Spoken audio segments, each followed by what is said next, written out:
yɛma obi bi akyi mu obi bi akɔ aban from the Central Sports Arena na ene yawada Thursday edition ana yɛde bremo enso ɛwɔ ha na live on Costa TV Kekos on Facebook sanso ana uko YouTuber live enso ɛwɔ honom ɛno anse wabo segbo no wa subscribe Costa TV Kekos ɛno so bi live wo fie so a se wo TV ya digital wo de scan ne ko channel 514 live enso ɛwɔ honom anti ene amapɛ agodie mu sem yɛde ɛba ayato di Central Sports Arena free sample copy se tu benu bebo na bo mo sam ana yaba be kamera ne nsam ene free sam no amana ne FIFA Club World Cup no teams no bobo mo ho o master te ko na kakanga kra edumu ko edumu akoduru ana edumu so nice ikwan so a o mo so African clubs ni nyina akwa akoduru yede won se bebre edi eba any other issues teams no be enso release o mo squad a omo enso edi Chelsea squad be no mo de ko yede won sem edi eba Man City Real Madrid ni nyina enso aba be to dwa yede won sem na eba ye bia transfers ni be web and 12:30 wana Trent Alexander-Arnold Real Madrid for enso ebe ni presentation no kama enso edama no official waba be Real Madrid omo a player Kevin De Bruyne akwa ko do Italy na the medicals ni bibia no player was starting bibia ode eno enso edi eba ye hwe se obaba ko kan Antonio Conte ne team no ho na bibia so akoyi enso edi emo omo a ye de enwasem no enso edi eba any other issues ana ya bobo no a ye de eba transfers di be mu yi na ye de wonsem edi abremo medin e de Collins Afane production team no Francis ono ejina camera na chi ana oboy ana bibia ekoyi ewa ha Benes ampoma ene Michael ewa MCR ha omonso no ahwe amaye ko Facebook ene YouTube live enso Mr. Omar bin Abdallah enso eboa sanso ana Asoba Kofi Esuban ana Professor Kwame na Banfoje munyina enso eboa enso ene minimia Osman the Ringer ana ebe adwuma no ai me mabre pa zana kwa minya no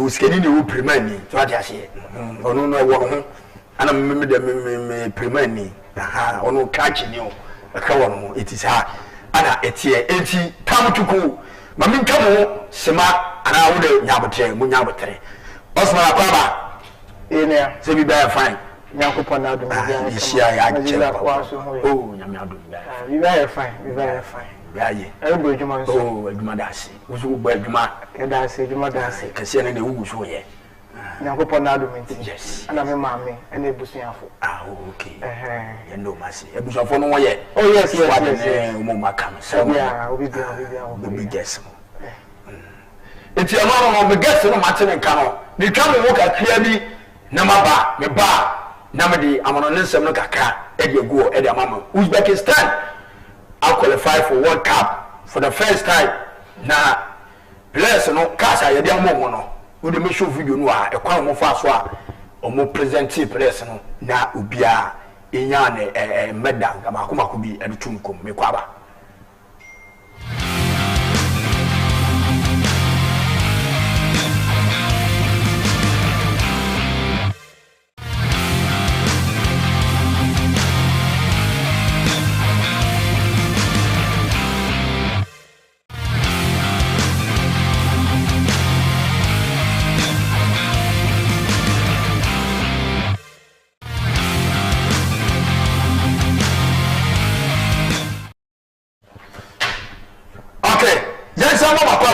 Enfamba Costa TV Central Sports Arena akọ onunti bottle water kese ba ko a na ni trima ne de to amen we no be do Michael no ya kwa na ya shase Benes for me shase for me too na ya ko Uzbekistan na unim say Uzbekistan qualify for FIFA World Cup ayami aduma next year eba be ko so no na qualify no ana we no very first time na omo cast brand new cup ana mo da ma players no na yemhwe ekwan a omo for so present car enso eduma players no but me yemhwe video no na ahwefo no so ehwe bi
enso ene kakra no so fi ho enso eba ye ko CAF president Dr.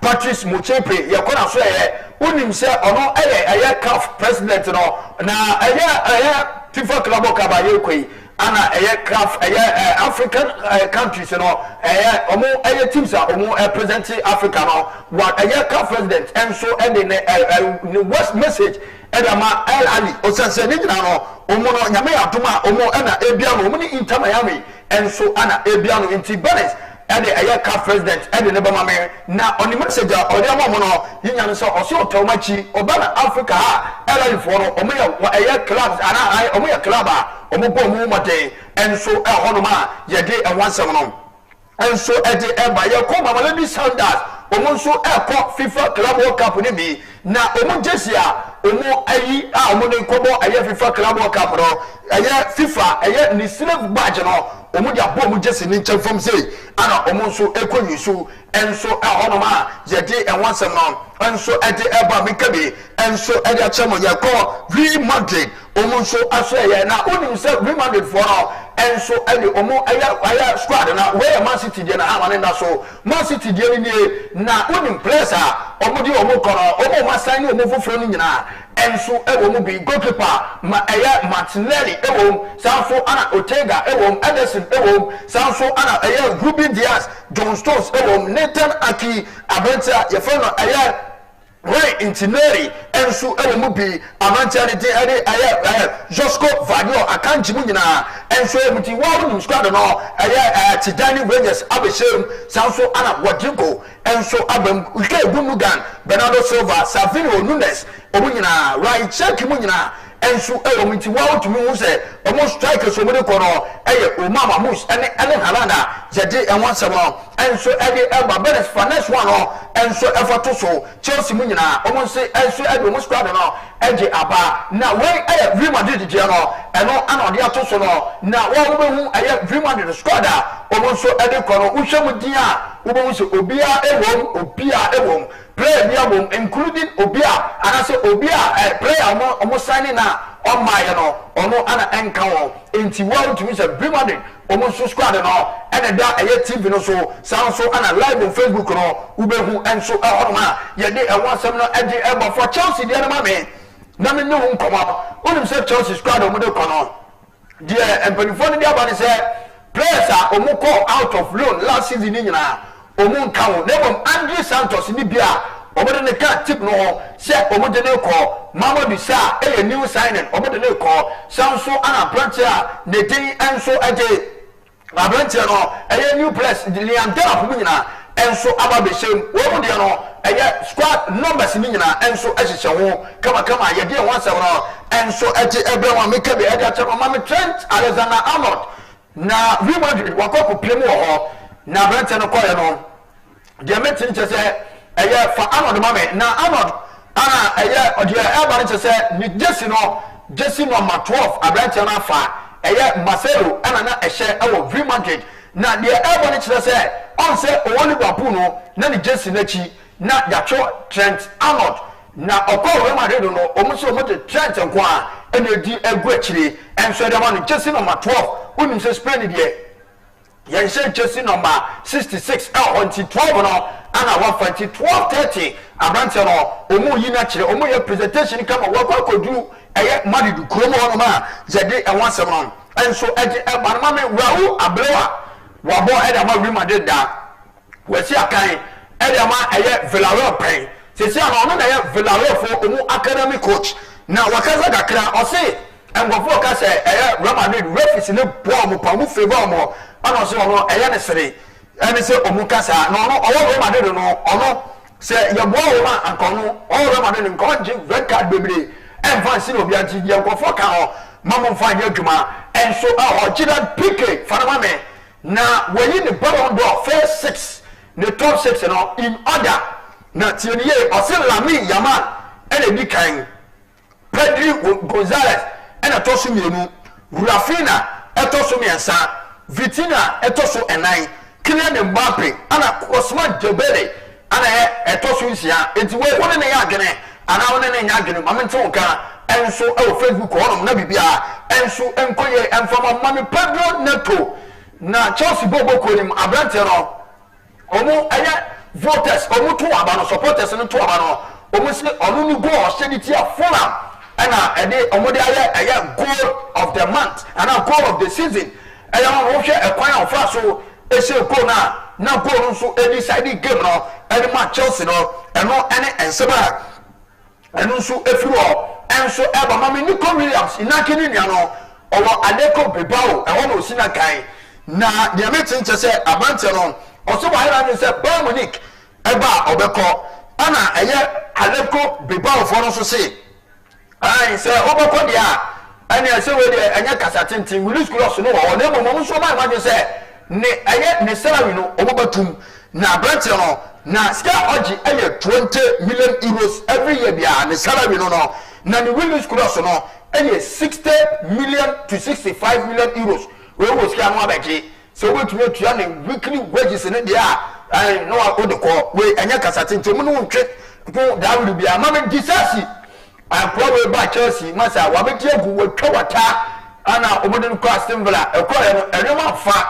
na ya metin say Juventus for no say omo pa no enti omo ni Chelsea for no enso di commander ya metin say abranche no so hwe say on Chelsea mutual agreement no omo ba ko no ma patana say no mo twetwa contract nim na wotumi adina ni akirem enso ewo ba bi foforo ma me Victor Gokere say na one ne club president Sporting CP one ni dia bom ne nyina ne say abranche no say enya dia season we say wanya club bi ana o man tona o mo enfa mo na abranche ne gaburita na no ana club president no so say scanning there 65 million on one account Bible mpo aka se kwase na sese na gene enti wo no na kan ye akurase maka mere of 65 no wo nyaje enti ukura more than 65 now the about United for any abre eti 65 no de onyaje onu ba obagiska no de twa no so na wo so wasan akwa ye de ho asem no eba Bernardo Silva Jametin just abete no I can 1 year contract our Man City Jametin no say aya Iran for na so aba so many abante no e di komo no ma hwa no so mo di abante no enso e be ko on ma ye de ho asem no e di atuda Tottenham Hotspur o new head coach Thomas Frank and chia na me confirm e di ma mo say ono ana ma fa no as Tottenham head coach na papa na kasa e di fa abante fa no Matista o mo ko fa ne free Bayern Munich loan na o say abante no ni loan do no o mo nya no permanent enso enfomana yede enwa asem no enso edi to dwamekebe enso eda chewo mame Bradley Bakola fa no to so mame na meni no nkomo na Bradley Bakola de eba ne kire se abante Liverpool for no ayo madu se omobako swap deal na omakọ fa abante no enso edi na ba enfo se Florian Wirtz enso ababeka sa no omu ye bia no makọ fa abante no enso edi na ba yede enwa asem no enso eti ebre mo bene se yakọ yanim na anyamfo de aka no enso enfo ma Galatasaray Sports Club ana abrante ni de Lawrence Sani enso akakopie na enra de beka wa ha se bibia ye free agent ana abrante na ekọ bibia ye dan enra na do ana abrante ni kodu ye wakodu oye no medicals bibia na unim se onan kwamu ekọ no bene fa aye abante ne enam ati prema oba eye Turkey no Galatasaray aye supporters no bear 1.1 million anana omo track aye abante ni play no na ohwe ewo team bi so obamu omo no mo hwe no eno no ene da so no na omo hwe na ema ne bedu ye aye 1.1 na abante no omo man jersey number 10 a free agent ana oba babo enti Galatasaray for no omani abere papa oma jelege no ye hwe se Victor Osimhen e ka odi a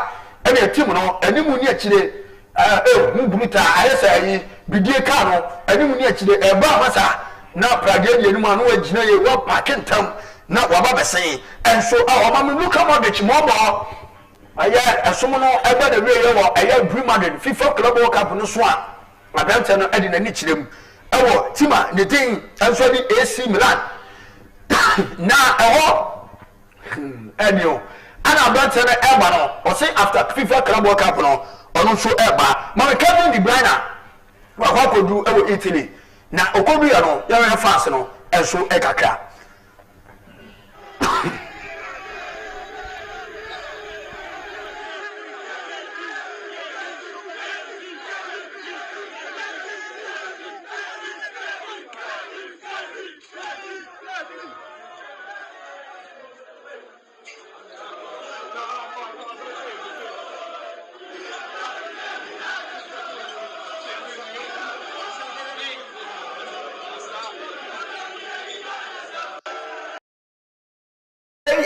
70 brana abro kodu ya no wey okoya the medicals na o my presentation bibia na akoyi enso elamana na Galatasaray afo no so say aya Ike Gundogan omuno no edi nkomo say abrante no enso eba be cancer enso ahono ma ye de ho asem no eje ebo na Real Madrid aya Club Cup aye kodoi Madrid fo no edi omu new jersey no enso eya ba we no eye third kit na omu say third kit no omu be say against Salzburg team no na omu bia home jersey no ene omu ne Al Hilal ene aye Pachuca enso eba ono mo say home jersey no enso Manchester United omu jersey na new jersey na omu very no we dey fair Man U dey afibia jersey ni dey etwa obiamu demom yedu agopama no so a na ebo achi bidi Bruno de Tarea na why coach no friend say Ruben Amorim ogina touch Roberto to the sasa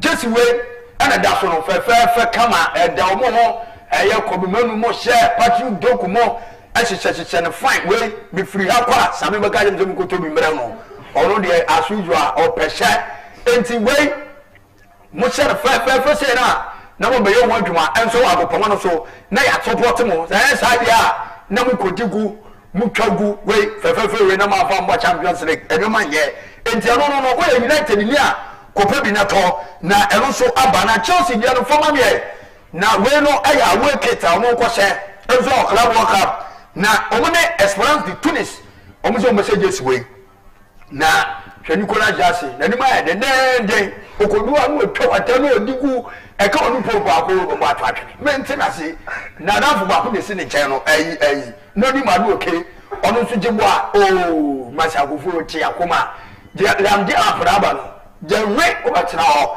enti Club Cup ya ko de masa we no uko show talent masa ko na kwa she uko di aburo anti Chelsea je ni fe kama we away Arsenal for de na wa e mai we hu ye enti ya kan do so de ba na ya hese eye Zubimendi mu benya biacha se wa mafo a na se Real Madrid da ana okọ enti Chelsea je ni ai we omuko se Club Cup no match ya no ko ma mi tabla de na omuko digu ye ewo Champions League final omusu je ni fe kama Marcus Thuram Bastoni ai no muya na mu da kwaje 5 mudewo munim yeba ga mafu bia fa enti ntaje ni awejesi no ana da so fefefo nya mu ya duma na season aya Christian Chivo omudi be yaduma enso ahono ma ye de won se me ba ma Gerard Martin aya left back e de ma Barcelona ya metin se brand ya no ninsa right no we pra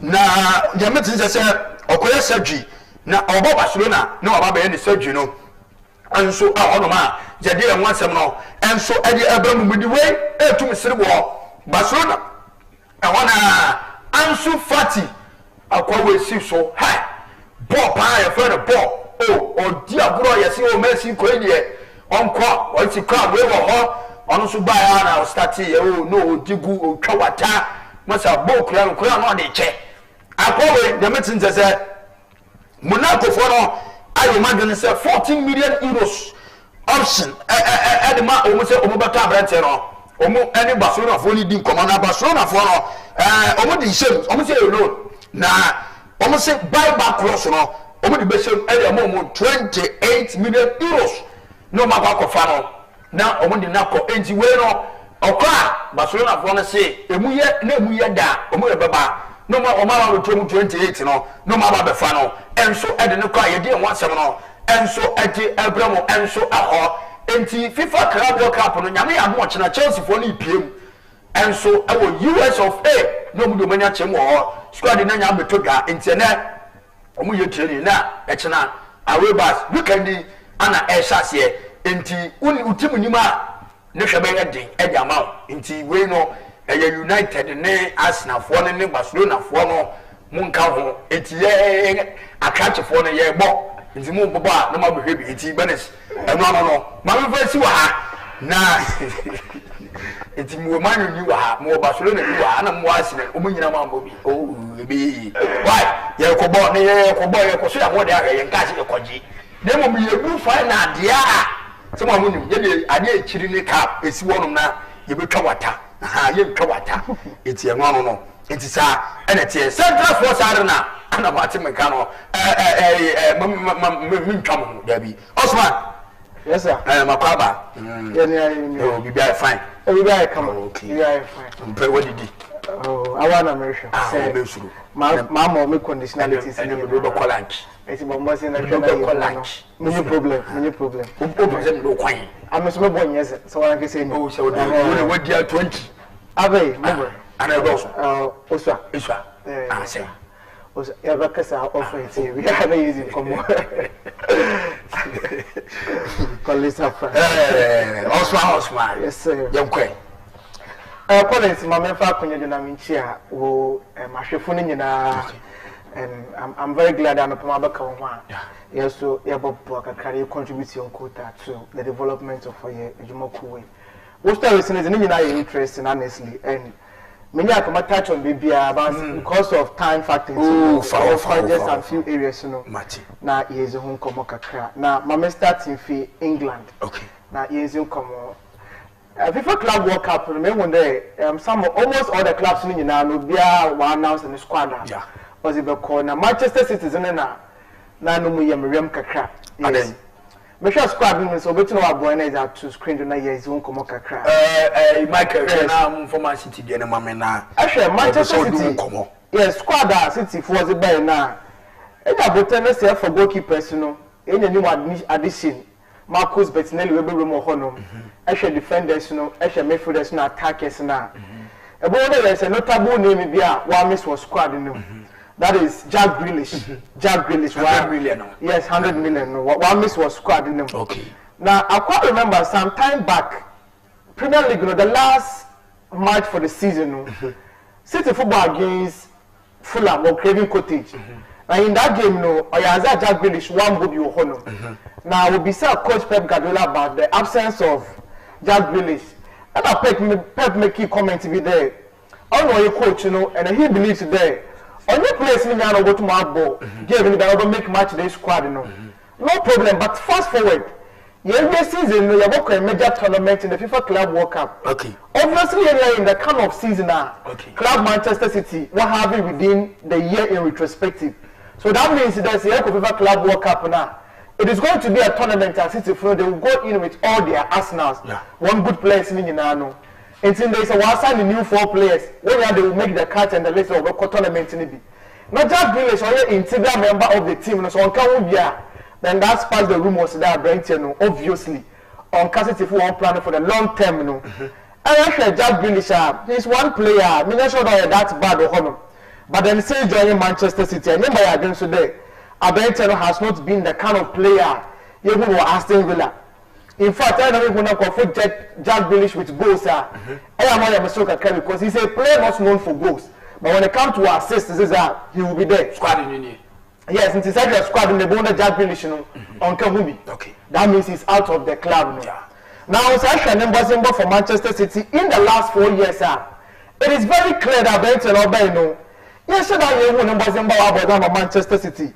The best season so far, no. Obviously, will be the year 2022-2023 season, no. And I bet to Miami about 5 goals and 11 assists. And look at that when it comes to Jack Grealish, you are not going to judge him based on the goals or all but an assist, intimidates with Aston Villa. It is not about goals, how you contribute to the effort of the team, no. And then when Jack Grealish as a player, no.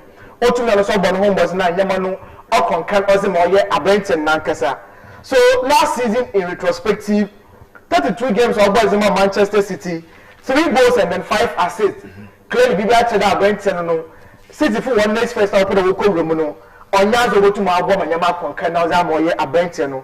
So if Pep Guardiola as a manager who is looking for success in the FIFA Club World Cup and then in the future, then obviously Benton on Cup plans in the that means that Jack Grealish or to open a new club on you want to be Juma. Now when you can say now me check the wages now. Jack Grealish takes about £300,000 a week. Yes. £300,000 a week. Yes, into the mistake, that's what for Manchester City. Never was sure. Now the club, now England as it stands now. Or they will no better than because I'm a Jack Grealish. Manchester Newcastle for show interest. Newcastle for, but are they willing to match that hefty salary nana? Say be omo never can be out. Because I doubt the top 4 clubs in England, you know, they would wish to sign him because of the price. You know, Manchester United don't need him as it stands now. Arsenal, they don't need him. Chelsea, menya sure. One pay. Or good so. Gittins. Okay. So that would be interesting. So that is about Jack Grealish. Bianca fine was a honor Ganacho. No, Manchester United as it stands. Yeah, could have, but obviously, so actually, be a team one in the manner. When your players are afraid of being here, time and son will adapt to a new system. Okay. When your players open up, they are hitting the ground, surrounding the goal. Chasing penny, the reason is a scam. Because some to 2 and we empty. But this time United, so they are getting serious in the marketing. Yeah. Trust me, they won't go in for a Jack Grealish or Hollywood. That's about Manchester City. Crystal Palace. Season where now watch the FA Cup. That means the regulations and the rules of the English FA Cup, you know. What represents England in the Europa League, you know, as one of the clubs are overcome. But then obvious and then as usual for European competitions, you know. And maybe one there. Say club you call ball any European competition now. They will make sure that when you have one club owner or 2 clubs ownership what them competition. I say Chelsea no strike buff. The not okay. To cover the now I tell you for 4 clubs in the telephone. Now what they either there the owner or about 2 club no. And also mistakes or club no about 10 another double you need safe so that urban controlling of the tournament now. Out there 2 clubs and other one owner created 2 clubs no. Now can maybe I could do a honor. It is against the UEFA competitions, you know. It's last 2 weeks and the UEFA for no was Crystal Palace for us to see there. One club owner another one of the stakeholders of Crystal Palace, you know. What for John Texter? John Texter can ask me. According to the reports then no. Now you tell me that a major stakeholder when it comes to Club Crystal Palace. But I Leon 100% ownership no only the club no yemiza. Okay. So that means there's 50% to Crystal Palace or some to 100% to Leon and when you the same competition now, then they cannot compete in the same competition. Okay. And to see one of the clubs need about 20 shares no and also by now there one of the clubs one for one Yeduma and Tiamo for Crystal Palace for us to say there a quality biado upon a to relinquish one of the positions no that will to our Pako Yeduma. But if we share Crystal Palace was in common, and Crystal Palace is chairman there. Yes, or your shareholder in Crystal Palace. However, on the majority decision maker, on your not take a decision as a club into only 30% stakes no club. Okay. So if that is the case, then the club can operate on their own, and then Leon follows they are going to operate on their own without it affecting your club Crystal Palace or Honor. Now, the part of the information I'm picking in there. In there is a echo or England that papa work for Woody Johnson or NFL American football no. Okay. New York or Jets no them franchise no. Only the own that ma or franchise no NFL no. Opada only John Texter and the Casa na ko be 30% of mistakes no and condemn na confirm man. So that ma conflict of interest no only issues no wa hwe na we tum na wa kana bibia wa find no. I mean, it is interesting. Crystal Palace for a long time and now won the trophy. For them to qualify to European competitions, no. Oliver Glass, the Juma one, you know. It would only be fair that about the European competition in the Europa League now. Obotu Nanka Wabubi, Nanka Bibia, find out Osama. It's in the, I think, what good news was more year. Crystal Palace as a club, and that is one thing. So, and so for but I feel there, it's also a good one for them. Bibia Korea, Ebo Bonso, on about Wohono. Now, Trent Alexander-Arnold, and we could pay more Madrid. Yeah. A lot has been said about this particular deal with, and a football loving fan, you'll be happy because in Coco does one stuff for Kunjen Gasi.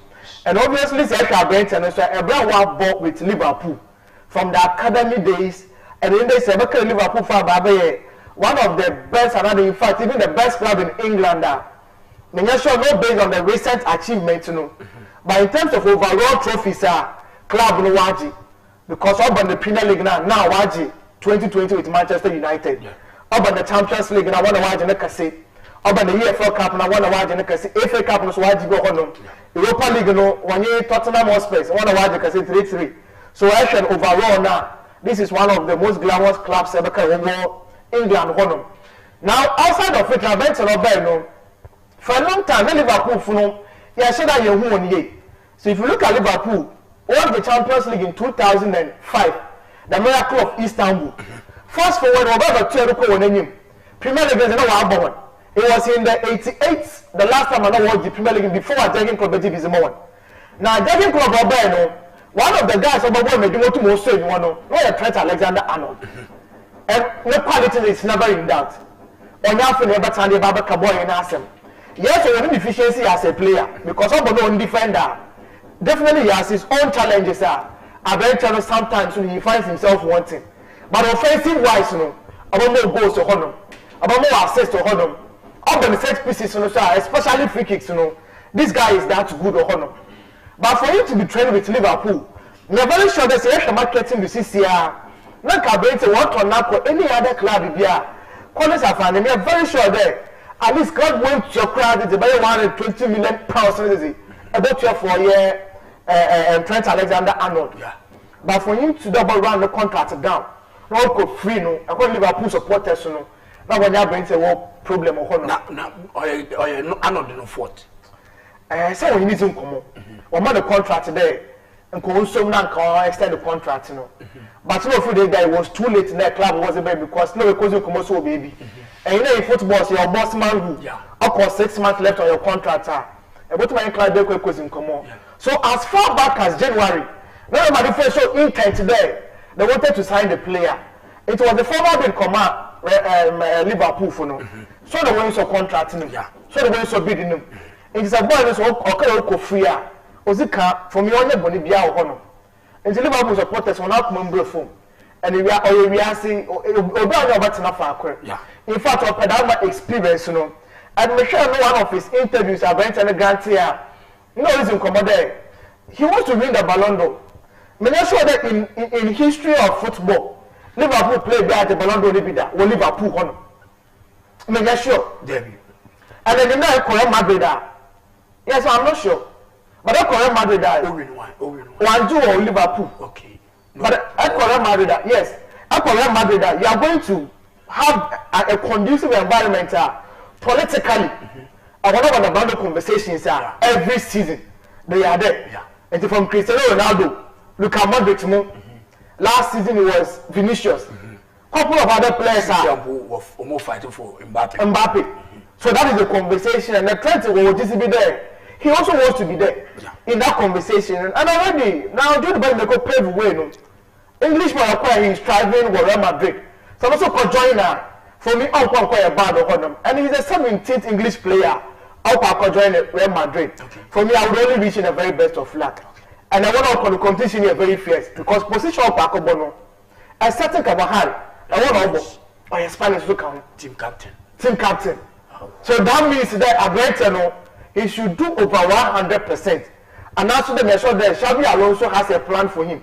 And to say that you want to be in the 3 Lions of England, some of their games, now everybody has inverted right back to for the more.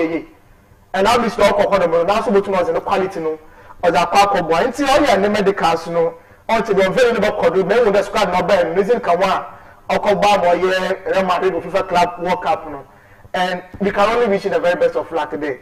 On Konenim now, the Baron Konenim now from Moye, a Brentino. It's not a good one. What do you go to still? Only about he should prove himself. Because Michelle coach now also about 4-2-2-2. Yes. It's a 4-2-2-2 no. And you 2 no. Mbappe Vinicius. And no more pointing or yen emphatically there or never boy anymore. And no more chino. Mostantuno. Yes. Any Jude. Yes. And a Jude Machie Shuamani and a Bavadi. It's meaning of but I mind you, Mostantuno can I say he's only 17 years. Yes. On the ball will you put that? And to make sure that this season will be a learning environment for him. I'm not sure about being an integral part of the Madrid team for the year. Rodrigo, you've seen his quality. Yeah. An experienced player. Nobody can convince me. Yes, last season, every season, no. Now I'll drop in form. But I'm not going to be able to make it. Yes. It is usual of footballers there. All the day, I never go in form, man. but how etofoma eboso na dance on how you do no me that is the issue that I want to look at. Okay. So Kylian Mbappe Oba starting at a point in time not go first or a flop or a Madrid. But every year season he finished very high, even though team Nakasa was that one yazi. And I don't have a problem with Rodrigo staying. But Camilla's now support away. Now Kenya on the left hand side one of Monye Martinelli. Imagine the kind of fire or zero. Yes, that's up to January now. Yes, and I feel that he's good. He's good enough. But Ediana, they have other ideas. Maybe for the meantime, Xabi Alonso will need some of the expensive players, you know. Now we'll turn our ball on you know. Let's wait and see how our nation is not call. After the moment call Italy kakra. Now means come kakra you honor. Now earlier stories no me who there you talked about Kevin De Bruyne, Napoli, into me Naples. Now me question come honor. Now Napoli honor no. I want an interesting club. If you look at their history, if you look at the club president or the Laurentiis, yes, Papano, makes most see Oye Neduma and how an Akuma Hall on your business here. Now last season, I work on market or per coach or control man of a Antonio Conte. Conte is a serial winner when it comes to the Serie A. In fact, the only manager, only 3 different clubs at the Serie A, or just 3 times with Juventus. Or call Inter or Brand and no but in those clubs, he would want a fertile environment. About 2 hours implement the ideas. Now the ball and last season, when any players up, a coach will come into a new team. About Victor Osimhen was previously their best player. The quality no was so. Whatever happened that the 2 individuals and the coach and then the top striker both to match one see a coach in the bench on the team. He still went on to win the Serie A. January transfer. Papa Sanso to me bill. Okay, that Napoli for 1 year ska. It is PSG, it is 70 million pounds aba. Kwa Scalia, Obasanjo deal no, one jana monko. He will still be able to win the league or honor. Shakono see a father opposition the team no. No car for us now by winter. Last season in the summer. Okofa Bonjono was in the bay. This is actually Alexander Bonjono, the ball by last season. He was that good or honor. Check the partnership with Ramani or honor. These were guys I know were good. Before the Antonio Conte out of nowhere, he managed players now for the one year good enough. And 1 year Scott McTominay from Manchester United. Shakona United for the Wojano. They wanted to build a new midfield. It's working man where CCC no kwa see Scott McTominay no there. Or that's good about Manchester United. And what one was a balance one books. But for me, Mikel will be there. If you look at Scott McTominay, for me he was my best player for the Serie A and my revelation for the season. Or your bench, okay. Check his goals. Me assist and I couldn't see for the quality as a man Napoli as a club. Romelu Lukaku. He is a player coaches don't believe in him. Especially so big team Inter Milan should do acquire economy. Now Inter was signed permanently. Abenton had issues with Interfuno and to a 2-man shadow, he moved to AS Roma. I want to acquire the crowd economy. Not club was signed permanently no. Shakono see offer that Oja club no honor. But when Antonio Conte came calling no, or G to Naboko ball honor.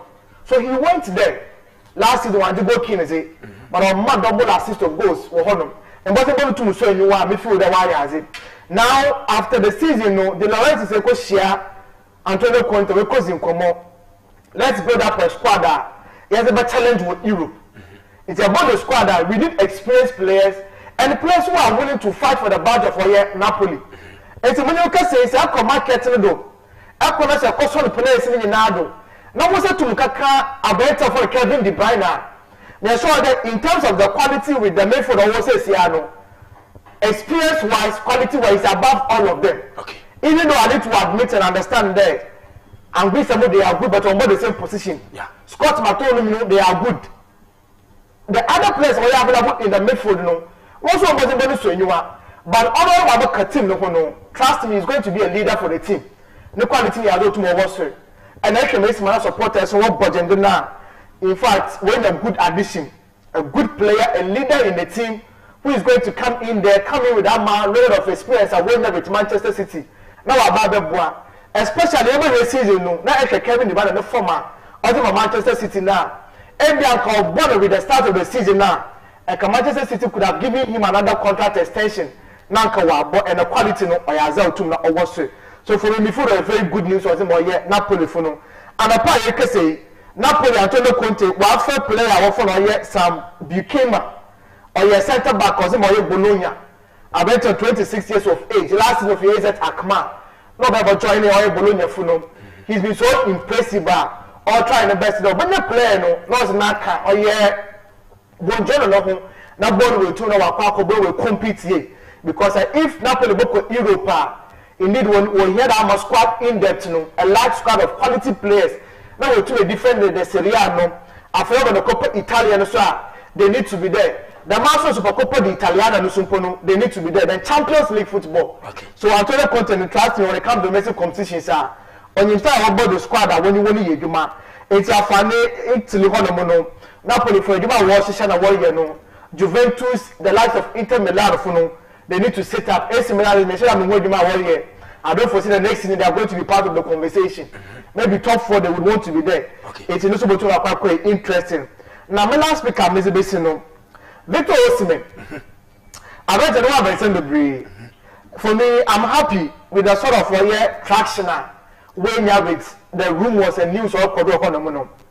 In terms of the quality, no, he's never shy of it. Okay. The numbers that we've seen this season. Napoli will be Serie A. Also, Galatasaray also Kokoji trophy. Yeah. In fact, Kokoji domestic treble. And one thing I love about this Turkish football, no, nobody come about Leroy Sané. I will see what for that when we're coming into the team.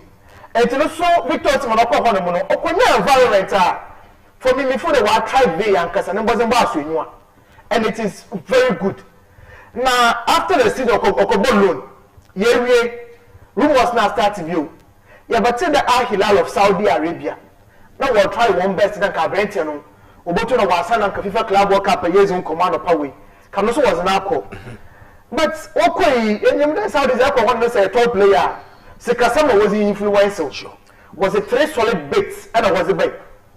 Club to club is a no issue. But all the personal terms now. Initially 30 million euros was the club benches is kind of pay. And I was a 36 was the quay. What is Kanusa? And I said there was a 40 million euros. When I come back to that to me about Kobo. We not 5 hours simple. And also was an argument, the Musicano. Oh, to me, General Kobo from Mahilal. And if that is the case, Abenton has 2 options. Ghana for one option, no, it is very open. Now he's in an environment, Obiara supporters in Penasam, what budget do? Ghana for they are good in there, 25 million pounds, another euros a year, no, or what to the Tiama Benteno, now Kawajo, it's not so wabo. But these are the issues I'm also arguing in home.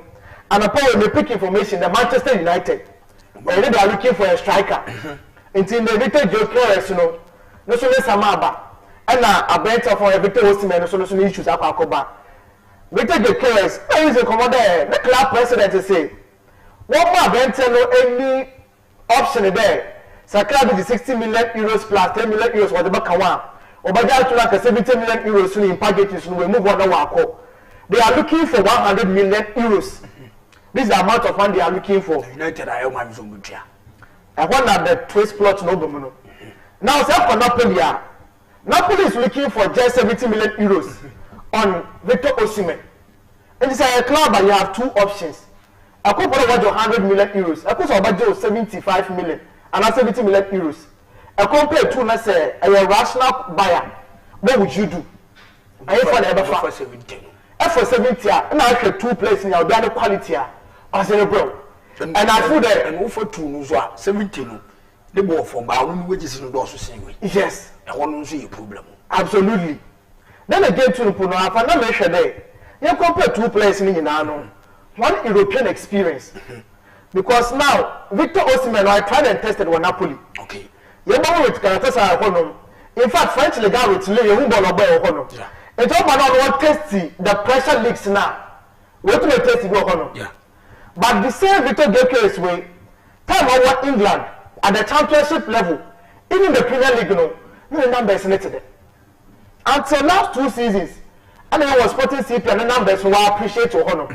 So I feel that the reason why most of the clubs in Europe, or they are shy away from Victor Gyökeres, a lot of issues goes in. And tell me maybe to come and catch and there. When was the last time a young will play coming from the Portuguese Liga? I'm a numbers, in the top 5 major league centers, Kakeru Jackson Martinez from FC Porto, Oko Atletico Madrid, Abasan Okoko si Ohono. Ask yourself, Darwin Nunes, Ofi Benfica, but joining Liverpool. The numbers not to them. It's a club that's a set striker from the Portuguese league now. You'll be a bit careful, Kaka. Okay. And that is one time if you the clubs in world, But some Manchester United, if they can get Victor Osimhen, for me, I'll be very happy for them. Because clubs will be away, They need players who have that commitment, that fighting spirit, It's in this Bruno Fernandes, you can never question his commitment to Manchester United. Okay. In this Kuna, for instance, make a bad boy. Maybe in the shape of Diego Costa, and I like that style of play. But even Bomo so was signing now, he will be a good addition to the team. Squad member, I'm going to go see me, EPL tested. And I Victor Osimhen, so be training one of my and Afrons one of them, I want to be Captain, me from home. Or yet to inform one of them. Say, on paper. On paper, I squad now by a fair. But then you translate on the foot of play, I want to have issues, or Tao Bentino. For Manchester United, I feel there. Ruben Amorim, obviously, Manakasa open, and they will come good. But if you look at clubs like Arsenal, if you look at clubs like Manchester City, one players on paper, Ryan Chekimo, Sejani Rangers, the new additions, I don't complain with the express players I want to now. Already look at Liverpool, how they are building their squad. Chelsea, now the players are inexperienced view. At least for the last 2 years, we've seen the quality. Chelsea has a team also represent the Conference League, so they will definitely want to build on it. So I want to see United build a competitive team. At least the 2 top 4 teams now. Manchester United, Manchester City as it stands now, Liverpool, Arsenal, Chelsea, they are there. So they are top 5 teams. And they will competition in bed. And it's not too much team here. Because we feel the pressure, no, about so wonder. So, Omotona City Moody, Liverpool talk, Arsenal, you talk, Chelsea talk, competition a better duty. Yes, your banner victims be to be see for my condition in your desk. Also, you know, Bumuba. On paper, you can build a squad on paper, but actual number one for them. Coaches' tactics, players want technicality on the foot of play. No, and what are issues? No one. If you look at PSG, one team say our some time past the next one compare this season team we are was the Champions League. You understand? But now we are talking about coach commitment, players want quality, tactics. You are talking about coaches now, technically how the players are going to adapt to the tactics of the coaches.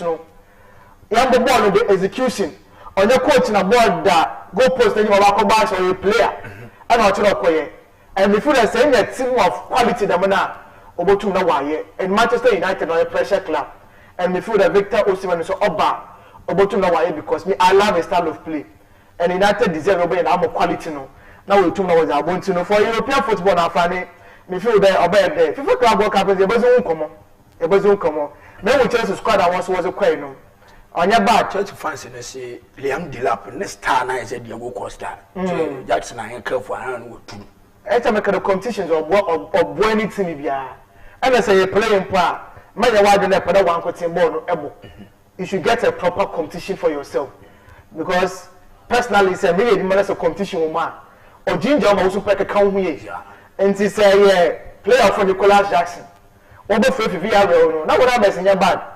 But now when you can say, I'm going to football is in the baby. Even if I can exploit now, you should be scoring more. But in the same way, I able to compete or Honamana. So last year, to my share 11 goals. Next year, to my buy 5-6 become home. Now you're more prolific in front of the goal post. It's in level up Wabano, over to Nawabwa. But some of the players I chose were when they tell me for the Danish and you now also. And as a president, we call some loan place in India. But then Santos also want to Chelsea this season. No, can't organize young dada. Oh, because conference signatures were called. I don't make the Chelsea supporters there. Conference league on your Chelsea for one Derby. I to do be school now. Original class 6. No, we never cut to nation don't control nation phone exams. Next the first and China do training see. But before club World Cup, no, of course, share the great clubs across the globe. The player Ben one could be Oh, Sarah himself, they are back. Then we Felix, they are back. Extra bench when they are back into the team. And see, coach agent with you know, that means that one cut coach the plans on for the season upcoming. Well, I wish you chose for the very best of luck. Oh, group stage. I'm not sure. Oh, that's a group stage. I want to go country. You do the business end now. I want to go the likes of Manchester City. One squad away. In fact, I'm tipping them to win this tournament. Yes, even though PSG will honor. When I'm tipping Manchester City, among Real Madrid, most will honor. But Chelsea them they can. Chelsea will be the cup. I walk away. But with this place, we know. When you're sure they will have that much temerity. Until no money and pray as a key person, they say a pebble say feel like small bar. Call a coach 1 year. It doesn't matter. 1 year we party. I find it doesn't matter. Channel to build no money at the and Tina for Reverend above from oh, Quabana Wako. As a buff from question, I'm first one. Okay, I tell you, I'm not sure how to the most ruling in the general Befa and then near. And oh, nothing okay. We're making the class. I'm not telling the no more discover among the and the general because I am contract. Well, my explanation will be so. Okay, Matty, right now, as there be said in there, clubs are why so no, so Mendy, according to all the major tabloids, in fact, the sources are in the credible. David Osteen of the Athletic newspaper UK, the master of Fabrizio Romano, they all consider the deal no done and dusted. Okay. Meaning the reason why I now call for pick a boy in the way Nensemibia integral guarantees and time passed. So players say club to club will agree deal with you. Players are just to know about Arsenal. Not say upright the medical and put pen on paper or Arsenal for bona fide property. Until there is better speculations there. Walk the medicals were England, were Arsenal, were Bra, Uncle medicals. He needs to substantiate that man claims. Okay. But I was also trying to cut on his shabby your mother. I respect him. He looks up to him. Sometimes I don't know I made for that. Number 6. Also number 6. Okay. So I am a mentor. Until there is a friend there. I'm not joining the war. Real Madrid, Uncle Boko. Mario Kobe for Club World Cup. Players are winning on the season, another for the competition. So I'll sign one. So when you have Brent here now, what is me very sure that I might think I'll sign. Sure. It's the first time, is it? Minimum the reason why they don't watch it, is it? But you see, I sign the player, but you cannot register the player. It's in the Yabatranica crap. Monday, no baby window official. Yes, officially. It's a Yabatranica crap. Kappa, you have to the £5 million. Monfa. As not for Kafa. Oh, £5 million, Chelsea Abacao. Sekali ka fa pa na abaka ya bonya hwe last is ya boka anya hwe and I'm say ya boka but moment 70 last season in the Premier League. If you are talking about the 3 best performing goalkeepers you won't mention goalkeepers and Jeke Powechi Derby. You won't mention no Trade or Dawson. Yes, Monfa. And I've got my 4. Top 3 don't make it top 3 no. Because Nottingham Forest keeper no Matt Sells, Alisson Becker Liverpool, and David Raya. These are my 3 best goalkeepers. But the 4th best goalkeeper no. That's what obviously Kepa. Oh, that Kepa was better than him. Kepa was better than him. Meaning the reason why Chelsea because goalkeeper for close to £75 million. Not £5 million. Wow, Bako Susuru. It's in one gym too much. What about Arsenal? But Kylie say I'm na oh Kashi Abaka. Kylie what to one come. But Kylie was so improve than all. Chelsea. You know, And Benjamin says so. player side to the club no we okay what create club to club about agree a deal in principle okay now about join it about Arsenal Thomas Partey so na here there no so about because in the 31st another yes no 31st June when the contract no okay was so honum tin say Brent no bibia you can say he's in Ghana so he's in the holidays but make Arsenal for one list I was be no Partey was the Arsenal to wage 30 players squad I was Partey even the contract no was but then they are still in touch with the player. We agreed to sign a 2 years contract for Arsenal, and then a further 1 year. Sikasam no, and what we are going to until look at crap because they know the £200,000, and this year no, the main bar competition so very high for Partey, and I come back the man rotation policy no, and a club no so babo. Ghana no, you I want to say £200,000 on the phone, and the party that at least 120,000 said the money. On your body, international children. 200 to 120. Absolutely. What you see? No. Well, it is normal. Ghana is getting £200,000 for the cities. Why did for 4 solid years? Why just for 4 years? But now at the highest level, no. So, Partey, if you ask now anything there, yes, obey your but at the competitive levels, no, that is the issue we are talking about. And I'm sure there's a Partey if you ask now, not talk outside of Europe. Career na show baby anya. You understand? Okay. And there's all call Italy, Saudi. Yes, I Saudi. I want me feel the career no baby. And at this level, all clubs over Europe are open what sign you know. For me feel that's so too much now. Okay. I be born say that this because master of 1 year. Me say when you won't complain you know. Okay. As 150 point. One from man 1 year the final 2 months now. Okay.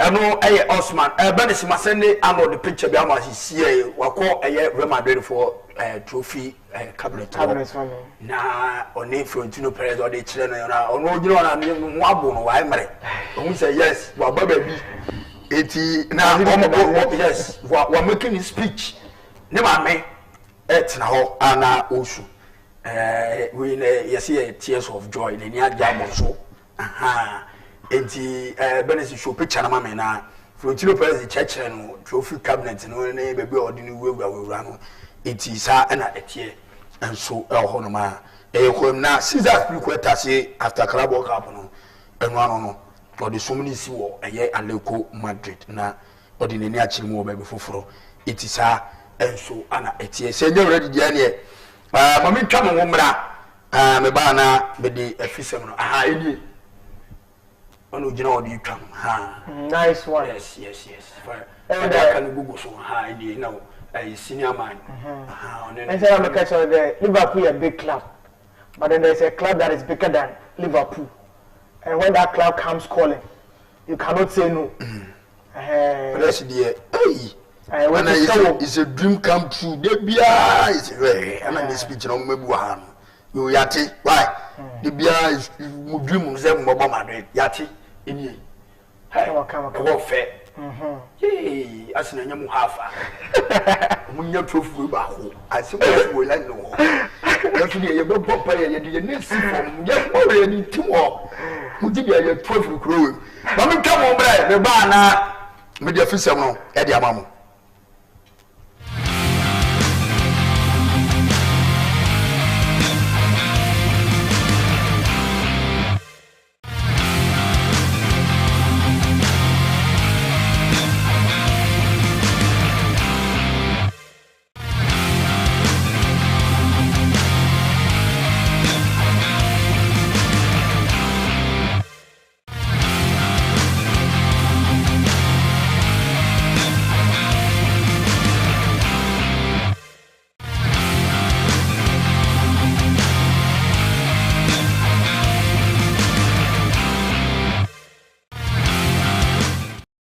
Okay, Yansama T4 ne ahwefo akwaba Efamba Central Sports Arena Costa TV so ye ko afisem no na ye de ehonsem no e aba na ye bewia na Osman ayegbabi no na bonze ne bani di no mi ntumi mbo ti bonze ne bitu ayi ne bitu aba Osman ne babo anam na idin we die kwaku yakwa na Central Regional Football Association Middle League no Scale Vision na endo na medi group stages no group teams no and group stages no everybody na fixtures no ba Benes fatu so na mini hu komo na Red Bull fo omu group no mo di de asemu edio first match yame aduma Sunday Police National ene friend of Ebobo na omuvia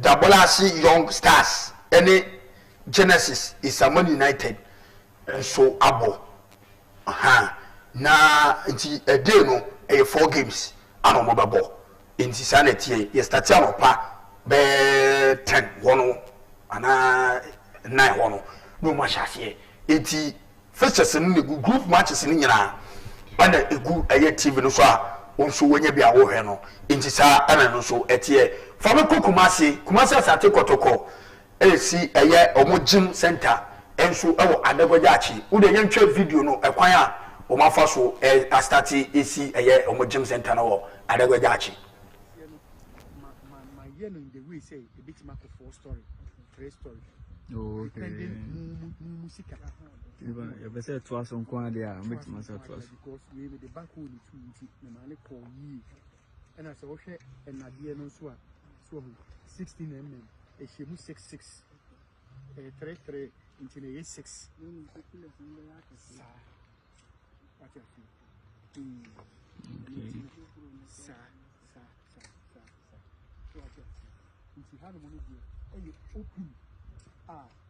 machines near the what happened in the green player no bar machine pia or penny yes okay ene Kumasi asate koroko omo gym center wo Adegwajachi enso ana wo mu na onim se Obuasi Ashanti Gold na team no wo na bet mu nsensem na Kokufu doctor Kokufu point de bet follow no wana team no ye dimoti wo mu edum ko second division ye yi o ma fili league nam na ana omo member ba ko newly appointed Ash Gold omo member ba ko Mr. Tony Frank oni esemprofo di nkomo ana mu gusa ne se ana ntina omo maintain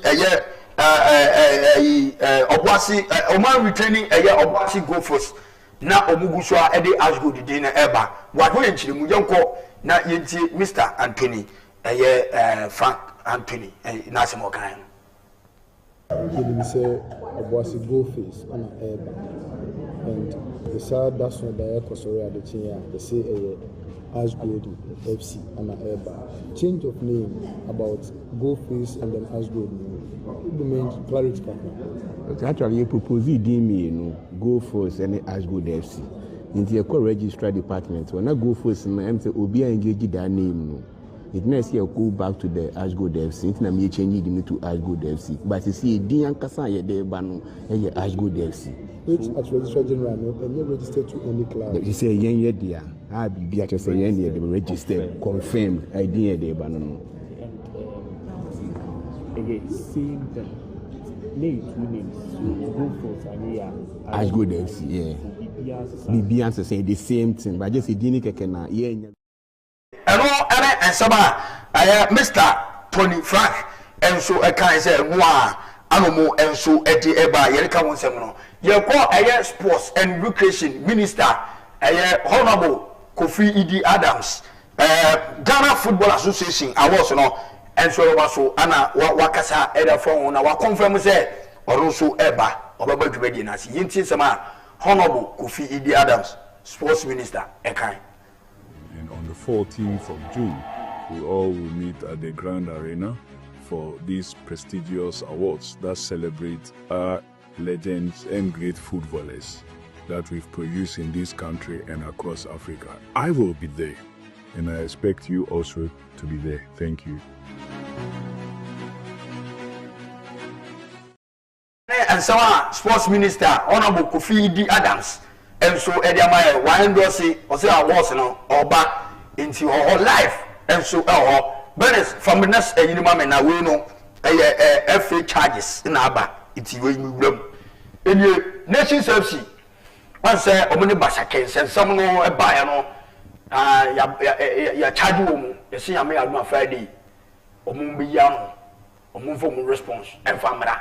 Inti Ghana Football Association charged with a breach of section 34 clause 6D into na down into we mu be ya 2019 and section 16 clause 1E we no GFA disciplinary code and they are for into we no Friday omobra no mu be ya no for next one no mame eno so no technical team adema nations omuso omudie Friday omuso ko ya no na Johnson Smith Pius Ata Yeboa Joseph ba Samuel Aje Inti Stephen Owusu Frimpong ana Isaac Ayaba omu ana ekwako yamo etisa technical team no omu na eko never next one no efoma me anu so nations fo yai we no asemo we be basake omu so kakra ebo omu ho enti omu nyina Friday obodo mu response eko akoma efe no etisa ana etie na ababa ya bia kasa na osi young apostles management no omu ntuo mu place ne ka ama ababa na betena social media de camera ne phone camera si wo akana gane e dia kire young apostles management ne so omu bo fix matches bia woni vision eboyero wo de we member se meka ma no kakum yaji wo kwaku anum yenti nsema ababa ya na kai minim se ni bo bi botim ni bi dia minim se ni kun bi zubo bi dia minim wo de nsema won ka no enu no be ma yehu se ne bibi ewotem ni yentie asema ababa ya na kai team owner of Young Apostle, the technical team of Young Apostle. I'm doing this video for you guys. 6 months, poly 6 months, moon to players whilst they are doing hard work on the pitch. Mutu munyansa etom mo match ni ma vision shama mu discount sas come the them are players. What did you guys use the money for? You are breaking your moon. Ebi mun ko fie you. I am of someone bobo no ebi mu on bana. Have you guys forgotten about that? So what I had Sa 100 and 200 and show months say you are breaking so munko fen. And what are they going to use that 100 or 200 to do? What are they going to use it for? Tell me, why are you guys so ungrateful? We are heartless. If you don't have money to build a team, don't build a team. Most of the guys in the company, it's not because of a car and new, because of the passion, because of the love for the football. That's why they are there. You guys are treating them like. Okay, any asema awa and so into your soul no passion because of passion nti ana omusu go on na nka we mu free ana nko majabo etisa ana oka na MTN FA Cup no Heart of Folk Legends any Asante Kotoko Legends no be di kan abo nyame adoma Sunday our University Ghana stadium Legon 245 omu be di kan abo no movie a final angasa Golden Case any Kumasi Asante Kotoko 5 o'clock p.m. the same value and also ebekoso and also ne nsem kakra and also efiwo and so eba and no any kakra ewo ye free ye local scene ayede emamo and so ewa ha enti sa na etie and so ewo no manti nsem de do so na ebre no ayede eye adwuma and so ewo trend no ne gay mofo ha you ba ko so no Ofa yankwa Okofo na ababo na ebu mo content bia mo bobo yanka mo Collins mama starting free lady no ne out raw wa po na akomom na or cancel. In fact, when I heard and then I also watched the video, not many different. I mean, I was indifferent about the whole thing because and I use Ghana football literature, no. You know what is going on there. Yeah.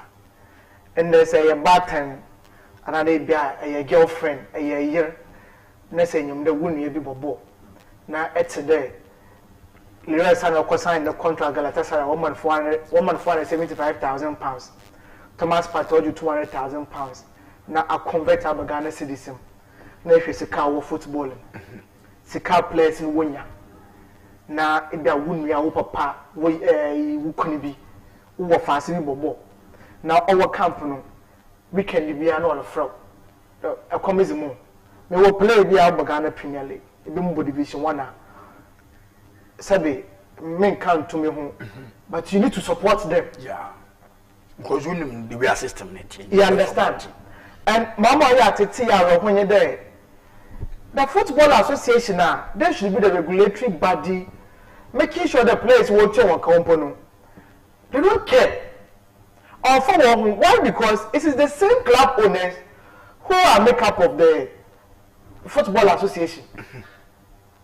So, then what are we doing? And to be a simple question, regulated the referee now ball no is the ball now so team ball Pepper is about to is about to check. Now they are about to honor. We cannot do it. And in some other leagues, what can they autonomous? Autonomous means the league in one check. Not the FN is one check.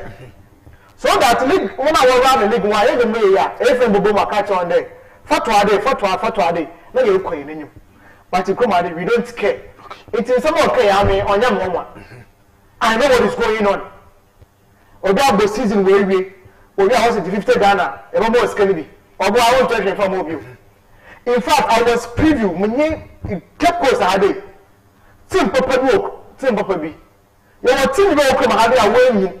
I will be a team in the oh, is why as well. Central Region had a Division 1 team. Manager committee member. Also, I signed a contract 1 year. 1 year is 2 years to 1 Kenya farmer 1 hour. At the end of the season, the Muscany Nano. Wash we yes. And you play double team of division that come out there and be sent on some of what? Okay. This is just one leg of the issue. It's a place where you come out in or you're very bad.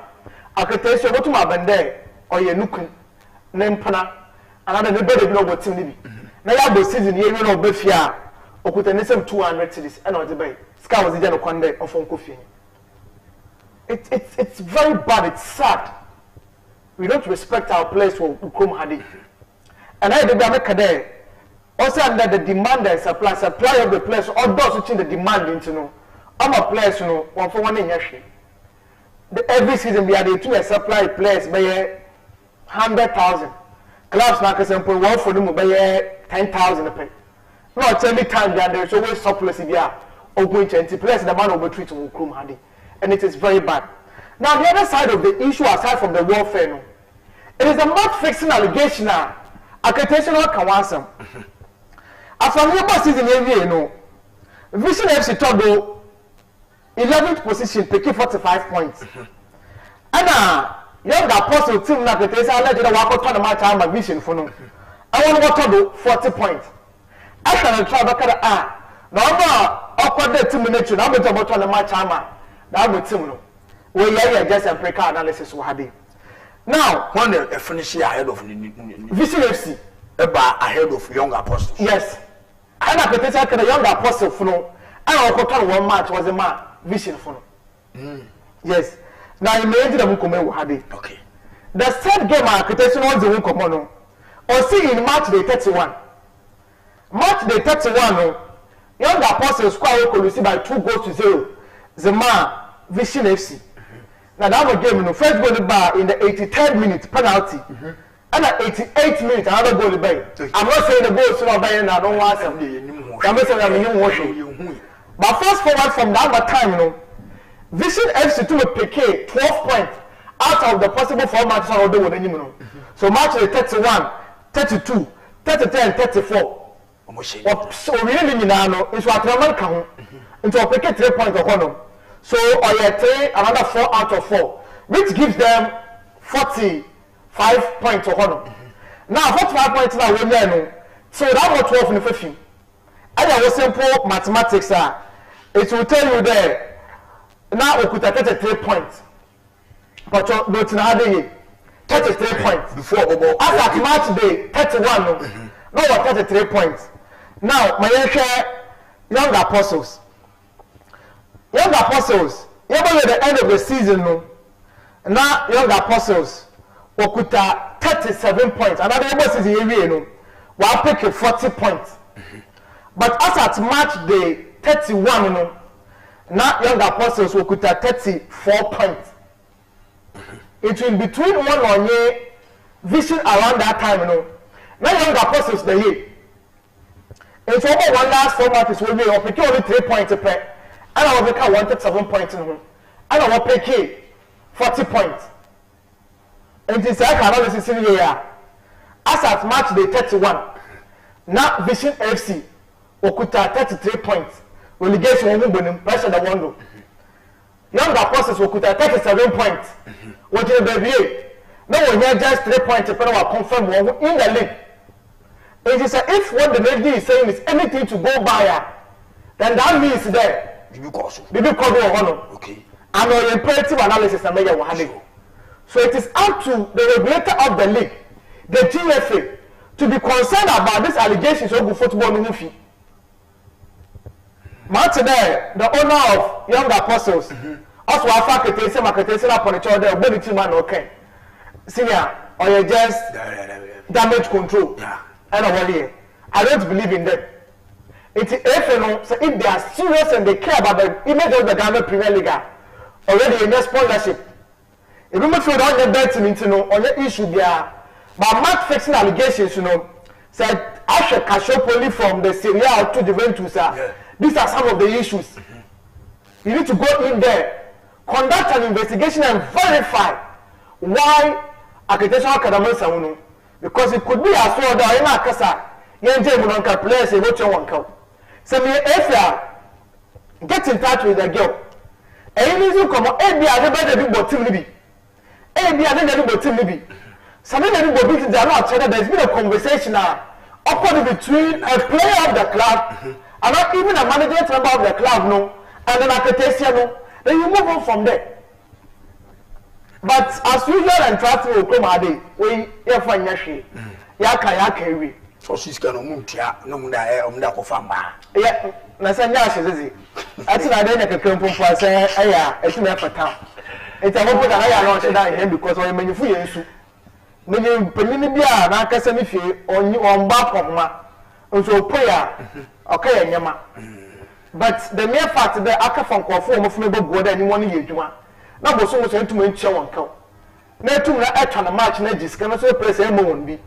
I mean, Ghana football, no, any future or bleak, to be very honest.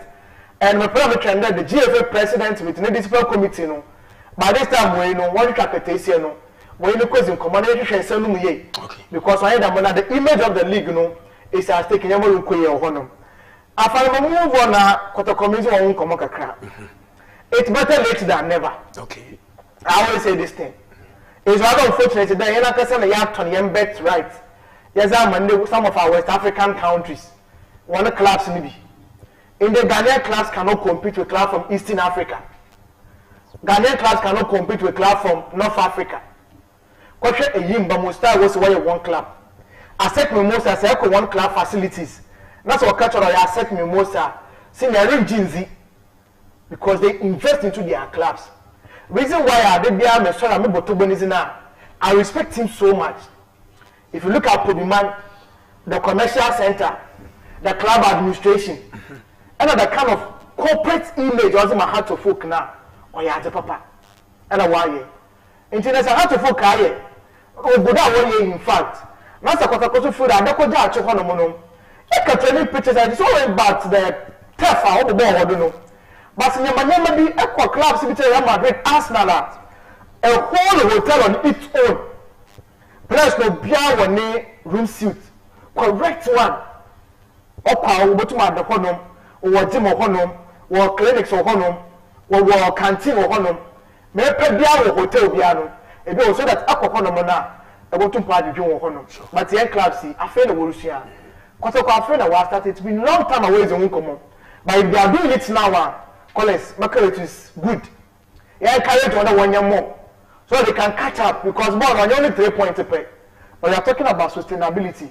As a foreign player, but not so much of facility. I try to be convincing that because of facilities into no. Until I had no progress as a player. Like body boy or cry or the Bibeba. Absolutely. But you know, Baba Dennis can walk on him. It's not about 1 child of Ghana a day.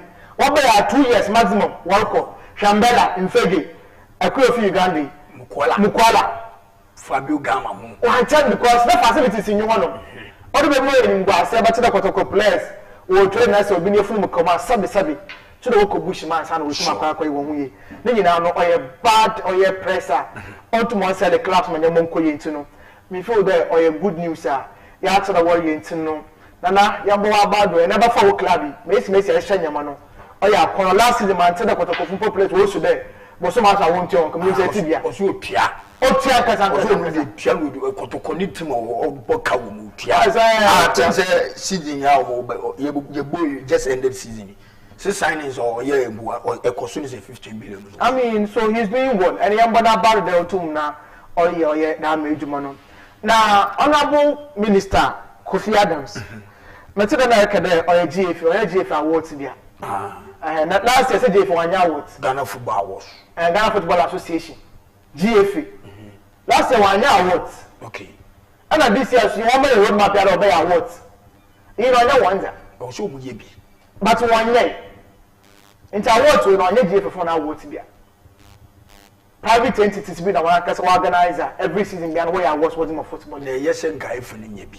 if so in gwasefo o so mu ye bi because year season ne ba na we out ye hu players in the way on the whole season here be away best player you will promote ye hu ana yes and that should tell the kind of people who are manning our AFI and we yakwaka obaka bia na yemboazi anade yakasa jemu is the champion info but the basic things we tell one year no you make sure that young football no we don't do it and before the honorable also join the Bimon Awards now grace with the presence it is very good. It doesn't also stop the AFA that wants to impose. So what to Moyempa, they could have had a collaboration with them. So they may be a balance on the FIFA or cable moye. So if a fan person to me, you can support with Sika. You can support in a way. You ain't got on your face. I didn't hear England, you will be journalists, writers, when you want it. Will be a legal and Cassation where you need it. And some of the English AFA. English for now because you domestic award for the players English players are one. In fact, I call London where London awards for clubs are London. A club na Kasanso where you want best players goal of the season. And as in now, I am not as no effect. It generates revenue. First team of the season we enye. Two players who plays to play 2 months and that is a big issue. I mean, feel there. When you are in the marketing kitty, the Oma League, or your fair, and play no Bobiswa. Onya, the Kabida Mumboni. 2 seasons ago, I can't negotiate. Yeah. Not why to go king, agree. Now, what's a voucher of Uncle Tunis? I hear from the Bible, well, I said, I also live no longer view. I say that it discourages the players. And so before that, let's do what is right. And you know, the organizers of the Ghana Football Awards, in fact, why are but if we are not ready, collaborate with them. One come now 1 year, no one year fair. Now, this you know, the middle league of the yes, bad person to Mamba.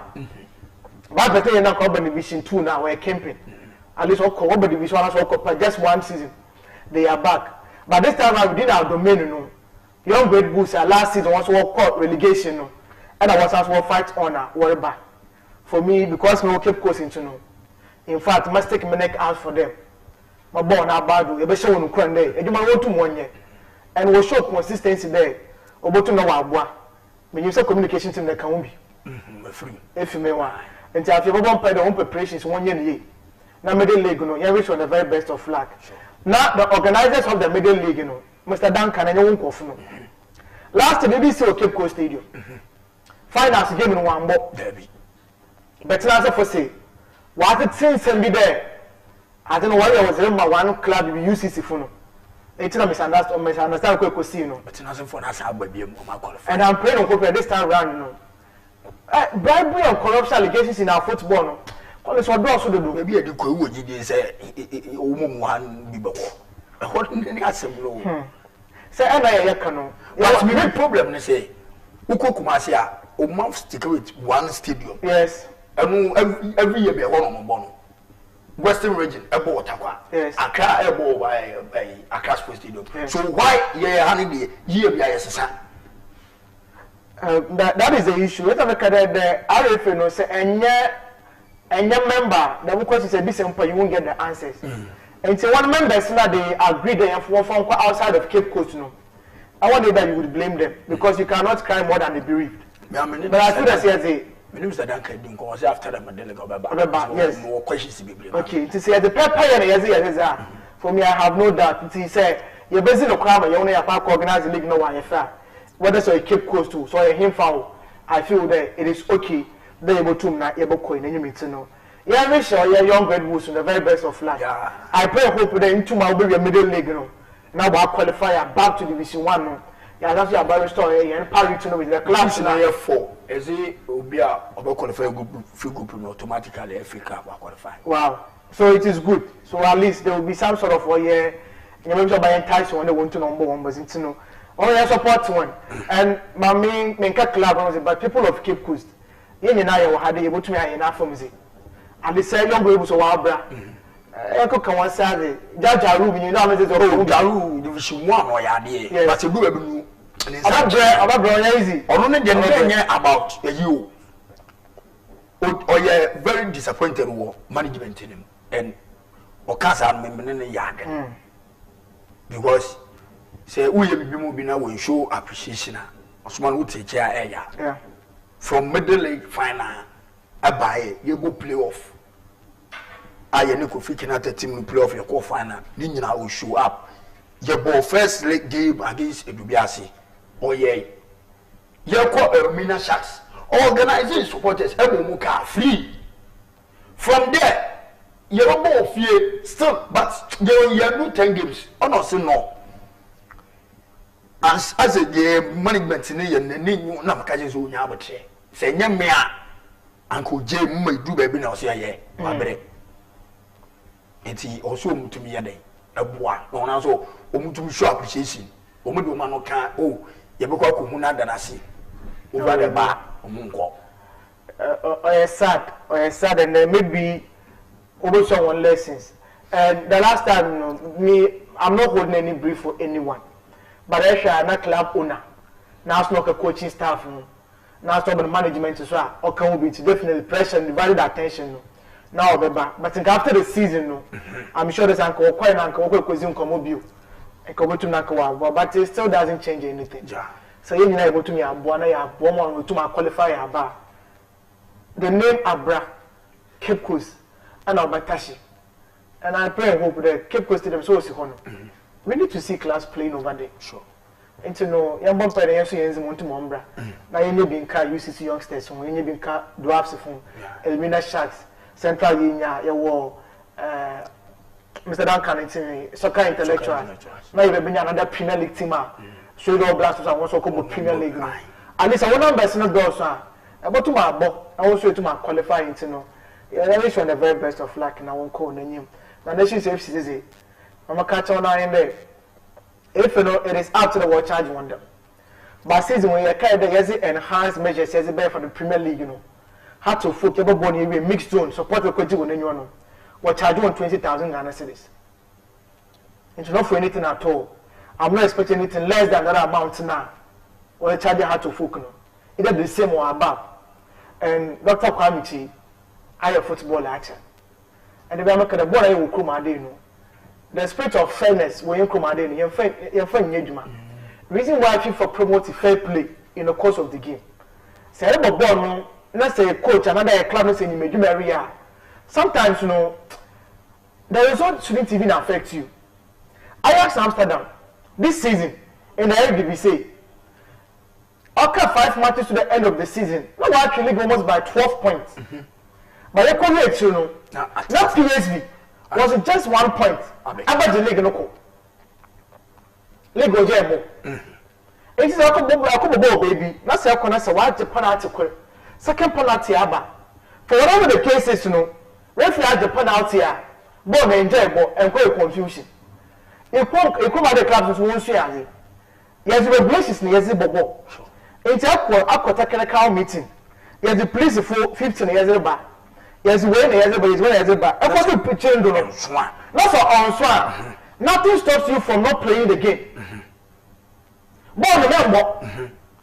And match commissioner Honor, you will protest. I can't buy 30 minutes, 1 hour, that's a one resolving issues now. pack your things, go back and write to the FA. They are quite technical meeting. No, what was the 70 please for was it back? But was it 30 was it back? You could try ticket to the board. You could do one of them. What's one penema? You go room. Your security was not guaranteed. But you to me, but attach your evidence. Upon Obashana Waka, some no. Set 3 points over Jamo or Bajamo. Society was in my club, no. Now, our will choose coming the Quackable board now. They will do it for you. But one and one combo, no later, food was soon to know. Born a moon conquer because I am that and I was in Juma. And for me, FA, all the regulations of that 12 years, I support them. And when we serve as a different to other clubs there, and from the French, we say, okay, Yaman Korea, use the right channels, no need to measure your to know.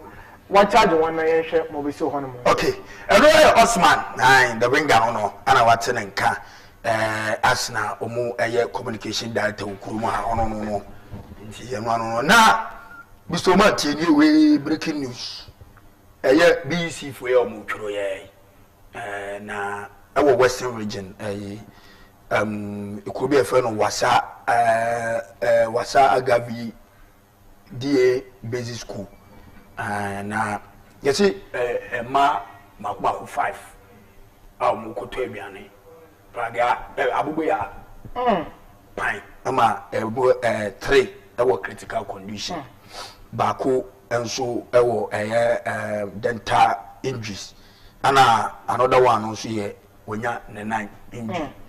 Inti ayana pragani those a uniform. I have a pavement now. I'll be for fashion. A serum. I am munyabatre. In shoot to talk. American ayana dofu. From side. Inti ayana munyabatre. Ewo wasa atiku se fine. Minimum ho. Inti sanity nipa 5 and ma 5.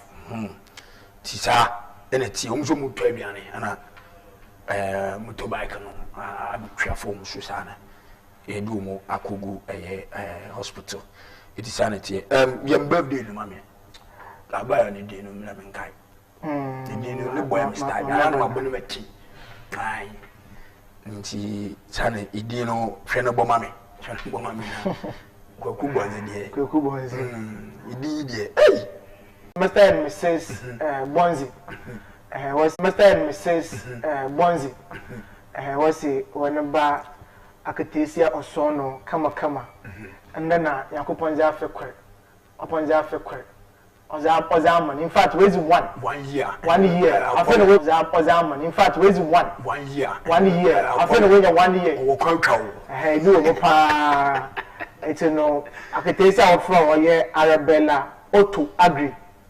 But if you know, nobody is in here, Arabella Otto agree. And if you in here, Mammy Equa Bonziwa, and then I hope I don't Arabella Otto agree. Mammy Equa Bonziwa, and then I hope I don't when you are fecre 1 year. I fecre 1 year. It's in the Arabella, a butcher could 120 years. But chance ni never be after say papa be papa for some awful no me ye over na tro mo ni bi yes over pray nyimpa o ma me so nyimpa nkasa and one so mo hwe me isi my papa na na wa so be nyimpa akopo no nhira na onye okese na o to so pongwa abra abo na bibia nkonkan na onfamo it's no Arabella happy birthday to you. Okay wo de na che wo de na che ache bozi de na aba 1 year o ye den I am time is about Mama for what we can am sorry ko e ma no we no efri ayi efri die fie happy birthday and confirm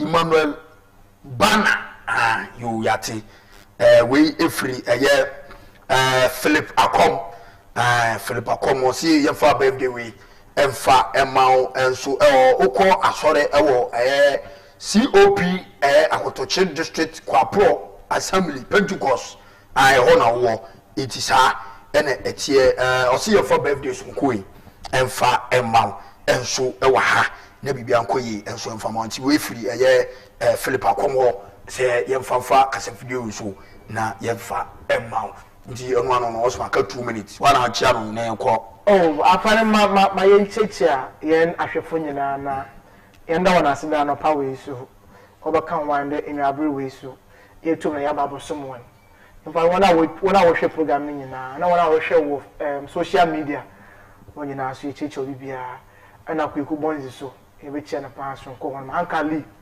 abra okay yes ono so me chia na pa obi biara obi bia me cheche obi ante no George do takwa okay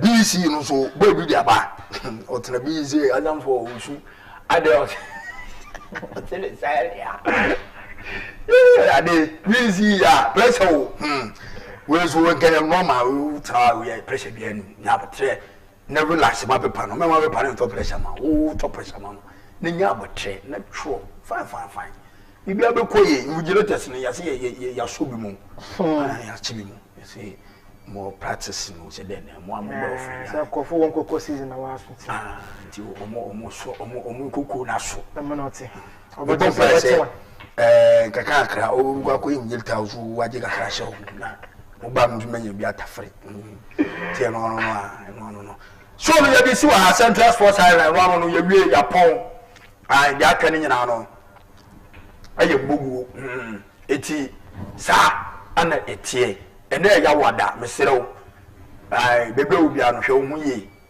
na ye careful pragiafo ne abubu ya ne taxi drivers ne sere mo nju to efoma to poto su okurum ha ye kwan enye abuchifo ekwan ni bini na mu de tumirika ye sere mo vanto fo mboko na mo nkɔ na kaka mu twitwi fa so a ye na na eboforo ka no mo de bobɔ ya wa na beforo idan mo nya abotre pavement na ye nam so no so la mo twitwi fa so enye mo dia ekwan no ye twama mo de ni ana ye so ye nam ye diem ti ye sere mo kɔ na mo nya abotre na makɔ no bɔkɔ e de amaye iti show no no e de asi Francis ejina camera na chi Benes ene Michael Mr. Umamo ena na wo MCR wonoma omo ede ye call live on Facebook sanso ana YouTube eko ho no live wo fie so da wo hwe ya nyame nhira na onye okosie wa wo hwe wo live no so no nyame nhira se wo se wadaje eto data etena ho nya abotre ehwe show no nyame nhira mo na onye mokasie bidia no Collins afane Osman ebe kanensa yedi AC nyame admo china Friday so di dura ye ntofo efuto bia ni wa oka ibeti efuto bia so nyansen se jikakara fa hye wo ti Mr. Oma wa wonim dadada efuto bia no sense jikakara hye wo ti minya pia no one fine sala no uye ni neat Osman wa anye ni neat ntene be de betetremo nti sanity nyame admo china matimenka yakra mo